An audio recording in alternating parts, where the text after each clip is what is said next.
Mais pour moi, cet élément-là, cette proéminence de quelques grands acteurs très verticalisés, c'est un indice d'immaturité.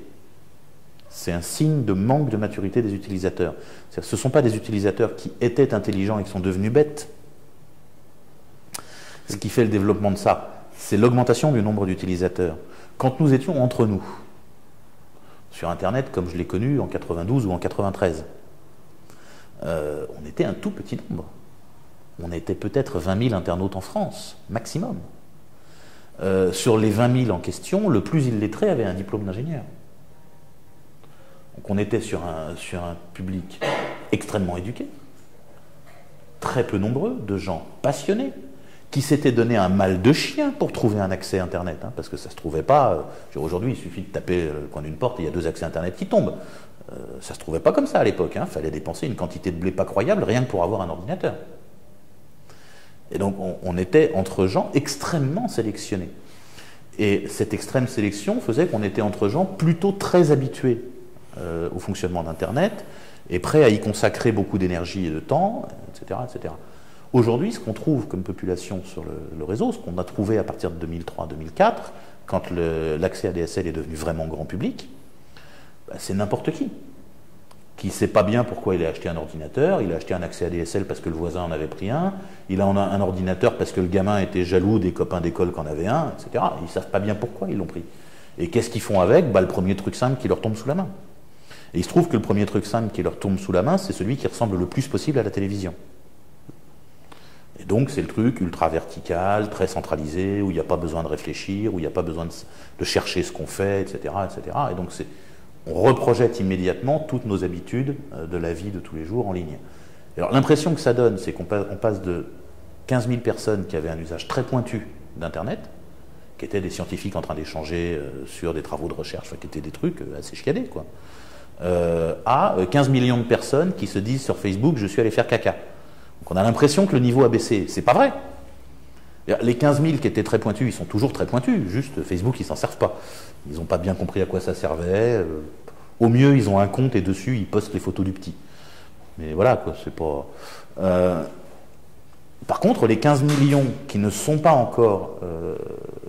qui sont immatures à cette société-là, sont en train de mûrir. Ils sont en train de progresser. Et il faut leur laisser le temps d'apprendre. Et ils apprennent d'abord en faisant des bêtises, d'abord en lisant Facebook, Twitter, machin, et après ils passent à autre chose au fur et à mesure qu'ils progressent. Et donc quelle sera l'évolution, vous pensez? Ça va se diversifier et Alors ça, c'est une question qui est super compliquée. Les prédictions sont toujours très compliquées à faire, surtout celles qui portent sur l'avenir. Les prédictions qui portent sur le passé, ça marche vachement bien. Il y a un problème clé. Internet est un système extraordinairement horizontal, à plat, etc., etc. Ça, c'est Internet tel qu'il a été conçu. Tant qu'il était aux mains de la bande d'ingénieurs et d'activistes qui l'ont conçu, et qui étaient plutôt les gens à l'origine du truc, il restait un peu dans l'esprit du départ. Maintenant, il se trouve que les gens qui ont le plus de pouvoir sur Internet sont essentiellement des malfaiteurs. Ce sont quelques patrons de très grands groupes qui ont comme intérêt principal non pas la survie du réseau, non pas le bien-être de l'humanité, non pas l'intérêt de leurs clients, mais l'intérêt de leurs actionnaires. Cela, plus quelques gouvernants qui sont ravis de pouvoir contrôler enfin la totalité de la population, plus tout un tas de gens dont l'existence même est remise en cause par le changement de société lié au numérique, et qui aimeraient bien l'empêcher ou le ralentir pour essayer de continuer à être puissants dans un monde qui ne veut plus d'eux. Et en gros, on a des marchands de chandelles et des fabricants de diligences qui essayent de survivre à l'apparition de l'ampoule électrique et de la voiture. Ils vont faire tout ce qu'ils peuvent pour ralentir. Mais ce n'est pas nouveau comme comportement. Il y a un exemple que je cite souvent en conférence qui est le Locomotive Act de 1880 quelque chose, une loi britannique assez intéressante. Donc ce sont les tout premiers véhicules automobiles qui étaient à l'époque à vapeur, dont on ne savait pas encore si ça deviendrait vraiment des trains ou des voitures, etc. Mais c'était très dangereux parce que ça allait très vite. Et donc, il y a une loi en Grande-Bretagne qui explique que lorsqu'un véhicule automobile se déplace, pour éviter tout problème et pour garantir la sécurité, il doit être précédé à 30 pas d'un piéton qui agite un drapeau rouge. Vous voyez, l'autoroute, c'est pratique, hein. Il y a Mémé devant qui court avec le drapeau. Voilà, ça, c'était typiquement une loi voulue par les gens qui essayaient de ralentir le changement parce que... Voilà, en gros, les gens qui sont puissants et riches, ça les arrange que la société reste comme elle est, vu qu'ils sont puissants et riches. Donc on voit toujours les puissants et riches de la société d'aujourd'hui essayer d'empêcher qu'elle change. Ça, c'est pas nouveau. Et donc, comment tout ça peut évoluer? Si on arrive à garder un réseau Internet neutre, ouvert, sur lequel tous les acteurs peuvent jouer de manière assez propre, la société continuera à muter.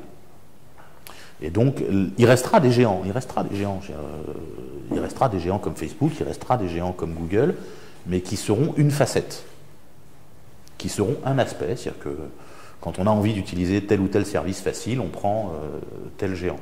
Mais il existera à côté des milliers d'autres solutions qui représenteront une part non négligeable de ce qui se passe. Par contre, si les quelques puissants qui aujourd'hui sont en capacité d'avoir la main mise sur le réseau et de le modifier vraiment, de le modifier dans sa nature, si ces gens-là arrivent à modifier le réseau, ils peuvent nous faire prendre 50 ou 60 ans de retard. Ils ne peuvent pas empêcher le changement de situation qui vient. Le changement de société qui vient de là, on ne peut pas l'empêcher. De même qu'on ne pouvait pas empêcher le changement de société qu'elle est avec l'imprimerie. L'arrivée de l'imprimerie, qui est la condition qui permet l'explosion de la connaissance scientifique au moment de la Renaissance, amène de manière mécanique à la société du XVIIe siècle ou du XVIIIe siècle, qui donneront les philosophies des Lumières, puis la Révolution française, puis l'éclosion des grandes démocraties. C'est mécanique, on ne peut pas l'empêcher. Alors, à coup d'interdiction d'imprimer les livres, à coup de pour s'établir imprimeur, il faut avoir un privilège royal et il faut être adoubé par le pouvoir, etc., on a pu ralentir. Mais on n'a pas pu empêcher. Et on ne peut pas empêcher. Le changement du mode de communication lié à l'informatique et au numérique change en profondeur les structures de la société. C'est une révolution. Non, c'est pas une révolution. C'est beaucoup plus profond que ça. Ouais, une révolution, c'est un truc très superficiel. Une révolution, c'est quand on décapite un roi pour mettre un président ou qu'on décapite un président pour mettre un empereur. C'est très superficiel, une révolution. Parce que tu disais une mutation plutôt. C'est beaucoup plus une mutation de la société. Et des mutations de cette ampleur-là dans les sociétés humaines, il y en a déjà eu plusieurs, mais il n'y en a pas eu beaucoup. Les très grandes mutations qui touchent au changement dont on communique, enfin la façon dont on communique et où on change l'outil avec lequel les humains communiquent entre eux. La définition d'une société, c'est des interactions entre les individus. La somme des interactions entre individus forme ce qu'on appelle une société. Quand on change la façon dont les individus interagissent entre eux, on change la société. Totalement. Beaucoup plus qu'en changeant de religion.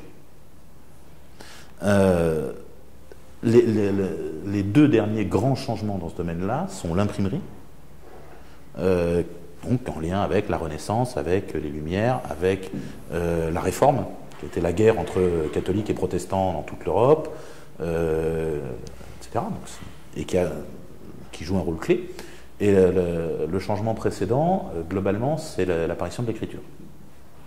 Et donc l'apparition de l'écriture, c'est ce qui fait l'apparition de l'État, c'est ce qui fait l'apparition de la loi, c'est ce qui fait l'apparition du commerce. Parce que tant qu'on ne peut pas écrire la loi, il n'existe comme loi que ce que le souverain a en mémoire.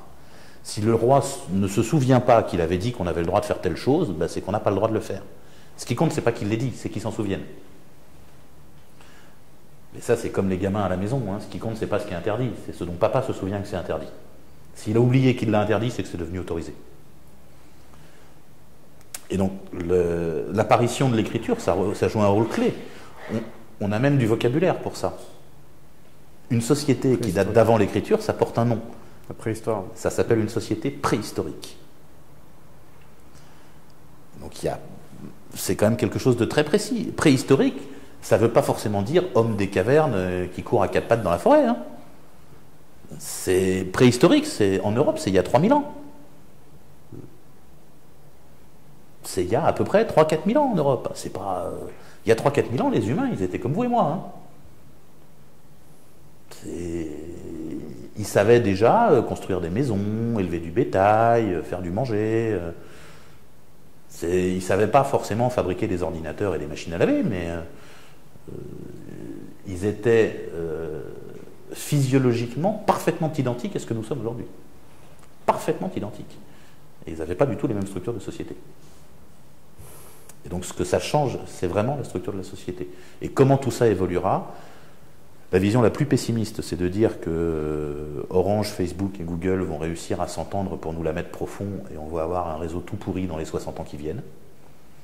La vision un petit peu optimiste, c'est qu'on arrivera enfin à faire en sorte que nos politiques se bougent un tout petit peu pour défendre quelques éléments d'intérêt général qui suffiront